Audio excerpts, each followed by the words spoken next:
अगर आपने अभी तक हमारा चैनल सब्सक्राइब नहीं किया तो हक पाकिस्तान के चैनल को सब्सक्राइब कीजिए और बेल के आइकन को प्रेस कीजिए। अस्सलाम वालेकुम, आप देख रहे हैं हक पाकिस्तान। तलहा उस्मान के साथ मेरे साथ इस वक्त मिसेस रियाज मौजूद हैं। मिसेस रियाज ने दुबई में एक लग्जरी लाइफ गुजारी है। इनके पास अपना घर, अपनी 2 गाड़ियाँ और बहुत कुछ जो ज़िंदगी को बसर करने के लिए चाहिए होता है, जो लोगों की ख्वाहिश होती है, वो सब इनके पास मौजूद था।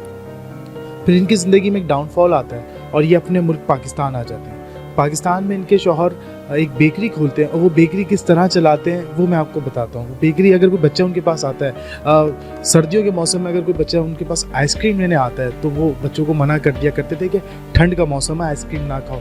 अगर कोई बच्चा छालिया वगैरह लेना आता है तो वो उसका भी मना कर दिया करते थे। तो बच्चे कहते थे आपके पास से ना लेंगे तो फिर हम कहीं और जाके ले लिया करेंगे। इस तरह का एक अंकल का जो इखलाक था वो बच्चों के साथ भी इस तरह पेश आया करते थे। इनके अपने 3 बच्चे हैं। एक जो सबसे बड़ी इनकी बेटी है वो थोड़ी दिमागी तवाज़ुन उनका बेहतर नहीं है, वो भी उनके बारे में मैं जानूँगा। इसके अलावा उनकी एक और बच्ची है जिसकी ये शादी कर चुके हैं, उसको अपने घर रुखसत कर चुके हैं। फिर एक बेटा है जो कि 11 से 12 साल का है और वो मेरे ख्याल से अभी तालीम हासिल कर रहा है। और बच्चे की तालीम के लिए ये उसकी हलाल रोज़ी, हलाल रिस्क कमाने के लिए रोल समोसे सेल कर रही हैं। एक स्टॉल इन्होंने लगाया हुआ है, उसकी भी कहानी मैं जानूँगा। पहले इनके पास एक टेबल थी, वो टेबल पर ये समोसे और रोल बेचा करती थी। अब इन्होंने एक कार्ड लगाया, वो किस तरह आया, कैसे आया, सारी कहानी इन्हीं से जानते हैं। अस्सलाम वालेकुम। सबसे पहले मुझे बताएं कि दुबई में आपके पास क्या क्या था? दुबई में मेरी तो अपनी गाड़ियाँ थी और उसके मेरा हाइस बॉफ थी और उसके नाम से और मेरे गवर्नमेंट जॉब थी।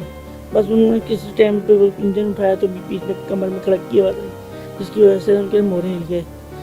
इलाज करवाया, फिर उन्होंने वापस पाकिस्तान आए, फिर यहाँ इलाज करवाया। 3-4 साल फिर दुबई उन्होंने लगाया। हम तो पाकिस्तान आ गए थे, फिर उन्होंने 3-4 साल और मस्जिद लगा के फिर वो वापस आ गए थे। फिर उनकी तबीयत थोड़ी ख़राब हुई, फिर सही हो गई, फिर ख़राब हुई, सही हुई। फिर हमने एक बेकरी करी। बेकरी के बाद हमने फिर उससे हमें कोई फ़ायदा नहीं हुआ। फिर हमने दुकान वालदा की, वो घर था 5F में, वहाँ दुकान करी। वहाँ बच्चों को स्कूल, इरफान पब्लिक स्कूल था, वहाँ उन्होंने बच्चे आते थे पानी के लिए, भाई एक कुल्फ़ी चाहिए हमें। कह नहीं बेटा गर्म सर्द हो जाओगे, कुल्फ़ी नहीं खाओ, यानी कि आपको पानी चाहिए ना, आपको ठंडा, मैं आपके लिए कल से बर्फ़ वाला पानी रख लूँगा। और बच्चे छाले लेने के लिए आते, सुबह सवेरे उठते ही फ़ौरन के लिए छाले दो, बेटा नहीं खाना चाहिए, छाले खाने से हलक में फंस जाएगी और मर जाओगे, तो तुम्हारे माँ बाप क्या करेंगे तुम्हारे? बच्चे कहीं और से जाके ले लिया करते थे, हमको यहाँ और से ले लेंगे। ऐसा डाउनफॉल आया आपकी ज़िंदगी में कि आप इतनी अच्छी लाइफ गुजर बसर कर रहे थे, फिर आप एक मुश्किलात का सामना आपको करना पड़ रहा है। ये खैर अल्लाह की तरफ से ही होती है, लेकिन ये होता है कि जब इस मुश्किल वक्त में आप होते हैं तो आपको अपने और गैरों का पता चल जाता है। वो तो कहते हैं जब वक्त पर पड़ती है इंसान के ऊपर पता चलता है कौन हमारे साथ किस तरह का है, कौन किस तरह का है। लेकिन यकीन करें आप, मैंने मांगा किसी से भी नहीं। मेरे यानी कि अपनों से क्या मांगती मैं, मेरे अपने यानी गैर लोग जो थे, फ्लैट वालों ने मेरा बहुत साथ दिया। यकीन करें मैं उनकी कभी उनका एहसान कभी नहीं भूलूंगी। आपकी जो सबसे बड़ी बेटी है वो, उसका दिमागी तवाज़ुन सही नहीं है, तो कैसे हुआ? ये बचपन से ही था या कोई? बस वो छोटी, वो भी खुद छोटी थी और उसकी कुछ मेडिसिन खा ली थी, मेडिसिन के साथ ना वो दिमाग वहीं 6 साल का ही रही है। 6 साल की उम्र में उन्होंने कुछ मेडिसिन खा ली थी, तो आज जो उनका दिमाग है वो 6 साल के बच्चों जैसा ही है। बच्चों के साथ खेलती रहती, बड़ा कुछ पूछेगा ना तो मुझे बोलेगी अम्मी देखो क्या बोल रही है, पूछ रही है।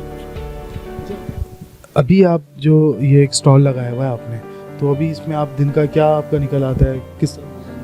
बस बेटा गुजारा अल्लाह का शुक्र है कि पहले शुरू में तो स्टार्टिंग में तो 300-500 की स्टार्टिंग होती थी, फिर बस ये सबको पता चलता रहा, देखते रहे, करते रहे। अब अल्लाह का बड़ा करम है, ये किसी ने फेसबुक में मेरी तस्वीर दे दी थी, मुझे तो मालूम ही नहीं था, लेकिन ये एक फ्लैट वालों ने बोला कि आंटी हमने आपकी फेसबुक में तस्वीर देखी। मैंने बेटा देखी होगी, मैंने तो बेटा नहीं पूछा। वो पहुँचते वो मेहरबानी चैनल वालों के पास हुई तो उन्होंने आए, उन्होंने इंटरव्यू लिया, उन्होंने कहा कि आपको महीने का बांधे थे। मैंने कहा महीने का तो बेटा इंसान बांधेगा तो लालच बनाया था कि भाई अब कमा लिए, भेजने क्या जरूरत है कमाने की। मैंने उनको ये बोला, मैंने कहा अगर आप कर सकते हैं तो मुझे कोई छोटा सा ऐसा सिस्टम बना दें जो मेरी रनिंग चलती रहे। एक लाजम बेटा भी एक इंसान जॉब करता हो ना, वो बैठ जाए घर में बिल्कुल ही नकारा रहता है।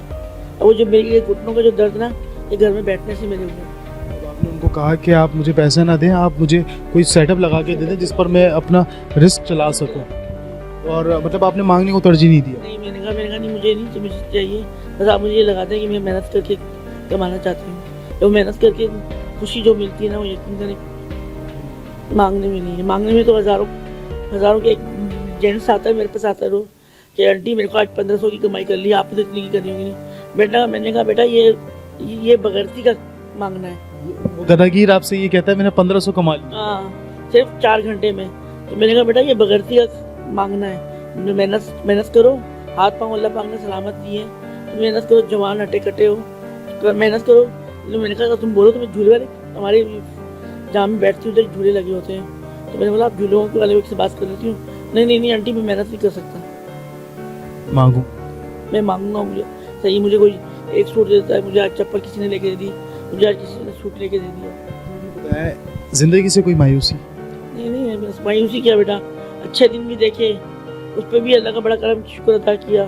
और ये इस हालात में हालात में भी हैं, थे बीच में जो ख़राब हुए थे बहुत हालात, जब भी अल्लाह का बड़ा करम शुक्र अदा किया, और अब भी अल्लाह का बड़ा करम है परवरदिगार का, क्या लाइफ सही चल रही है माशाल्लाह। कोई अगर आपसे कांटेक्ट करना चाहे, आपको ऑर्डर देना चाहे, तो किस नंबर पर कांटेक्ट कर सकते हैं?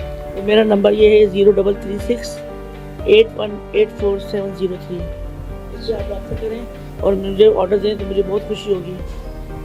0336 8184 703 इस नंबर पर आप इनसे कांटेक्ट कर सकते हैं। इनको ऑर्डर देना चाहें तो ये फ्रोज़न आइटम भी आपके घर डिलीवर करा सकती हैं, आप इनकी उस तरह भी मदद कर सकते हैं। ये मांग नहीं रही है, कह रही है मुझे काम दे ताकि मैं अपने बच्चों की आला तालीम के लिए अखराजात जितने भी हैं, अपनी दवाई के लिए जो भी अखराजात हैं वो मैं उठा सकूँ इस मुश्किल दौर में, इस महंगाई के दौर में। इसी के साथ अपने मेज़बान तलहा उस्मान को दीजिए इजाज़त और देखते रहिए हक पाकिस्तान। पाकिस्तान जिंदाबाद।